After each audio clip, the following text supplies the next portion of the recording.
the thing we need the most as social beings is connection. And so for us to attempt a way to keep that connection and to find that connection, we must find the most efficient ways for us to express ourselves, but also to be able to understand what our partner is truly feeling. So let's take the anxious and the avoidant, right? Now, just to understand, for the anxious individual, what they generally feel from the term the anxious attachment, it shows you that the attachment that they have to a partner, to someone they're dating, primarily romantically, is one that's bred out of an anxiety. And the anxiety is primarily around a fear of being abandoned or rejected or invalidated. And so the level or extent of the attachment happens in terms of us providing an excessive amount of energy, possibly, with feeling like you might need to be overbearing, or you might need to really chase someone, or you might need to really hold on to them because you're really afraid that they might leave you. So you're anxious and you're thinking a lot of the time about, you know, what are they up to? Where are they at? Why haven't they responded for so long? And so your energy is bred around what they're doing, and where they're at constantly influences you. For the anxious, it is that I want you to make me safe. And so for me to attempt to do that, what I'm going to try and do is I'm going to keep myself attached to you. I'm going to try and make sure that I'm texting you all the time so I know what's up. I'm going to try and jump in on all the plans of what you're particularly maybe wanting to do, etc., etc. But now the intention is what, in that case, again, to just make sure that I'm safe and that this person's not going to leave me. To make sure that this person, so if I'm anxious, that the person I'm talking about, so to make sure that this person who's the avoidant is not going to leave me like everybody else. They're not just going to stop texting me and ghost me and whatever else. So my intention is just to make sure that I'm safe and to make sure that we're communicating. However, again, the outcome of that shows up as me being needy, shows up as me being on them a lot of the time. It shows up with me checking in with them more often than not. It shows up with me possibly not respecting their need of maybe space, or a boys' night or a girls' night or whatever else night that they need. It may show up as me needing to be validated by them more often. And this is what I really, really want to talk about today, which is vulnerability in the anxious and the avoidant expression. Now, in this expression of relationship, vulnerability is it's like a basketball. It goes from one side to the other side very often. It can be shot from it goes from one hoop, comes back in, and then goes into the other hoop really often. And that's because our identity and understanding of what vulnerability is for each of us is very different, is very, very different. For an anxious person, sometimes, and this is what happens, is vulnerability is directly proportional to internal security. Think about it like that, okay? So if there's a formula that you had to write for yourself anywhere, write down vulnerability is directly proportional to internal security. So the more internally secure I feel, the more safe I feel to be vulnerable, because I am not fearing the potential of rejection or the potential of my space being compromised.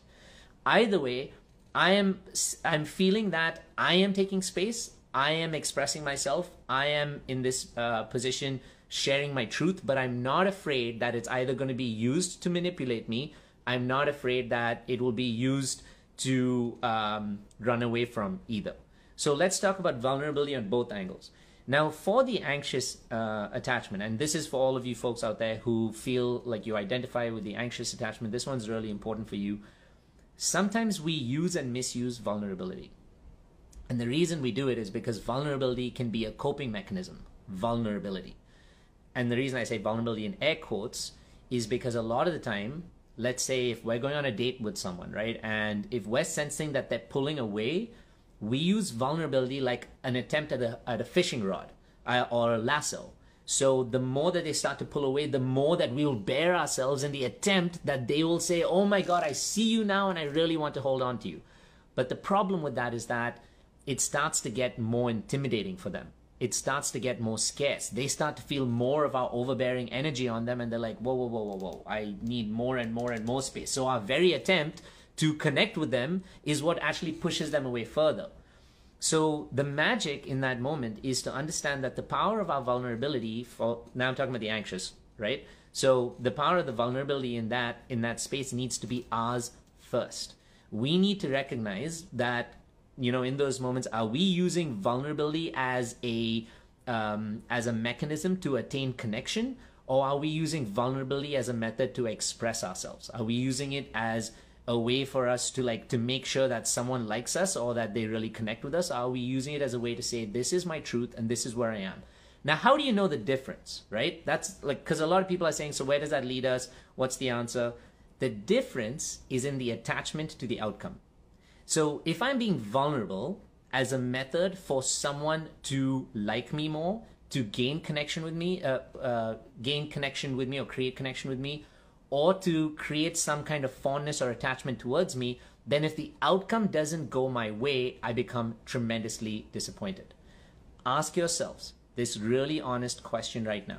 How many of you, I'm guilty of this, how many of you have attempted to be, I would say, vulnerable or over vulnerable with someone, and they have met you with some kind of wall, they've met you with some kind of rejection, not being interested, maybe distance, and that's really triggered us? I'm not just saying that said to us, okay, this is not really the kind of person I want to connect with. I mean, that's kind of obvious, but it's really triggered us, right? So if you know that, as someone threw in the comments, you know that that is a bit of a manipulative tendency that we use on the anxious side to be able to attain connection. But the problem is that if we use it, it almost never attains connection. You know why? Because this now starts to become the baseline formula of our relationship, that we have to expose ourselves so much to be able to get connection. So it's almost like if I try something once and I feel like it works, I'll try it and try it and try it again, right? And so the problem is that that compounds and that becomes more and more and more. So now my vulnerability is attached to the behavior of my partner. You see? Because I have used it before and I've used it in a way to gain connection, affection, whatever else, blah, blah, blah. So now I know that my vulnerability is attached to how my partner responds. So let's say my partner finally cracks. Let's say he breaks. Let's say he or she leaves. Let's say any of that happens. My vulnerability gets destroyed with it. And now I start to fear my own vulnerability. And this is what happens for a lot of us who, let's say, when we feel like we're in the anxious attachment, is that that's how rejection compounds so much more. That's how we start to feel like I've borne myself to you completely and you've completely disregarded me. It's because I have expected you to do otherwise. I have expected you not just to hold space, but I've expected you to validate me. There's a big difference between the two of those. This was just like a little segue to give you guys a little tip to notice on the first or the second date, am I being a little too open about my life?